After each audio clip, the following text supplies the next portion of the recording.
I remember that day as if it were etched into my skin, a memory that could never fade no matter how much I wished it would. My name is Amanda, and for more than 15 years I have been married to a man named Richard.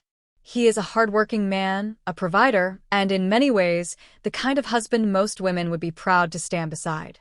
But life, as I have learned, does not always unfold the way we expect it to. The picture-perfect family we create in our minds can sometimes unravel into something unrecognizable. Richard and I raised a son together. His name is Ryan. He was my pride, my little boy who grew into a strong and confident young man. From the outside, our family appeared ordinary. We lived in a suburban neighborhood, with neatly trimmed lawns and friendly neighbors who waved whenever we pulled into the driveway. Richard worked long hours at an engineering firm, and I stayed home to manage the household. By the time Ryan was in high school, my days were quiet, punctuated only by laundry, cooking, and the soft hum of television shows I barely paid attention to. But beneath that facade of normalcy, something was shifting, something I could not quite put into words until the day my world cracked open. It started on a warm summer evening. Richard had been called away on yet another business trip. I didn't think much of it. He often traveled for work, and I had grown used to the emptiness of our bed when he was gone.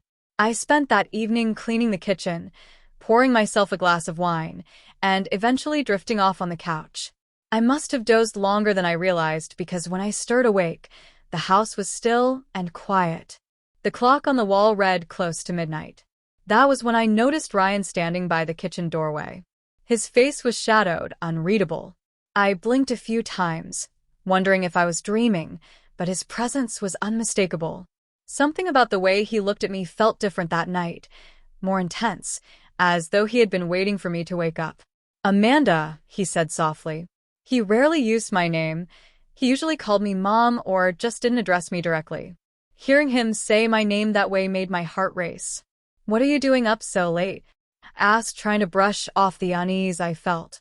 He hesitated, then walked closer. "I need to tell you something. I can't keep it to myself anymore." I shifted upright, my pulse quickening. His tone was serious, almost desperate.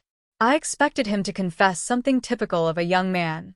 Maybe trouble at school, an issue with a friend, or a mistake he was ashamed of. What I wasn't prepared for was the secret that tumbled out of his mouth, a truth so unexpected it shattered everything I thought I knew about our family. He told me he had feelings, deep, complicated feelings, that no son should ever admit to his mother. At first, I thought I had misheard him. My breath caught in my throat, and I shook my head, hoping I had misunderstood. But Ryan's eyes were unwavering. He wasn't joking, he wasn't confused. He was bearing something raw and forbidden. In that moment, I felt as though the walls of our home had caved in on me. A storm of emotions tore through me: shock, fear, guilt, and an aching sadness that this was the burden he had carried silently for so long. I wanted to tell him to stop, to push the words back into his mouth, but he kept speaking, confessing how these feelings had grown stronger over time, how Richard's constant absence had made the house feel different, and how his heart had latched onto me in ways that frightened even him. I didn't know what to say. I didn't even know how to move. My hands trembled, and I wrapped my arms around myself, as though I could shield my body from the weight of his confession. "Ryan," I whispered, "this isn't right. You can't feel this way." He nodded, almost relieved that I hadn't screamed at him, but I could see the torment in his face. "I know," he said. "I know it's wrong, but I had to tell you. Keeping it inside was killing me." The silence that followed stretched like a chasm. My mind raced through 1,000 thoughts, what this meant for him, for me, for our family. I thought of Richard, away in some hotel room, blissfully unaware of the storm brewing in his own home.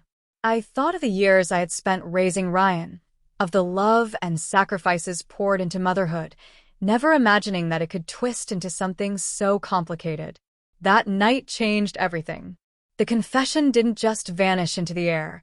It lingered, reshaping the way I looked at him, at myself, at the life we had built. I couldn't undo his words. I couldn't erase them from my memory. All I could do was navigate the delicate balance of acknowledging his pain without letting it consume us both. The days that followed were agonizing. Ryan avoided me at first, embarrassed by what he had revealed. He would disappear into his room, headphones over his ears, shutting out the world. When we crossed paths in the hallway, he wouldn't meet my eyes. I wanted to comfort him, to reassure him that he wasn't alone in his struggle, but I was terrified of saying the wrong thing. Meanwhile, Richard called every evening, his cheerful voice filling the silence of our kitchen. "How are things at home?" he would ask, never sensing the tension hanging in the air. I lied. I told him everything was fine, that Ryan was busy with schoolwork, that the house was peaceful. But inside, I was crumbling under the weight of a secret that didn't belong to me yet had become my burden to carry. I realized then how fragile the line between love and betrayal could be, how easily a family could fracture when unspoken truths finally rose to the surface. And though I would never act on Ryan's confession, though I would never cross that line, the knowledge of what he felt haunted me. It was a wound that couldn't be stitched closed, a shadow that followed me into every room of our home. I knew I had to make a choice, whether to tell Richard the truth, risking the collapse of our marriage, or to keep the secret locked inside, protecting Ryan while silently sacrificing my own peace. Either path would change our lives forever. And that was only the beginning.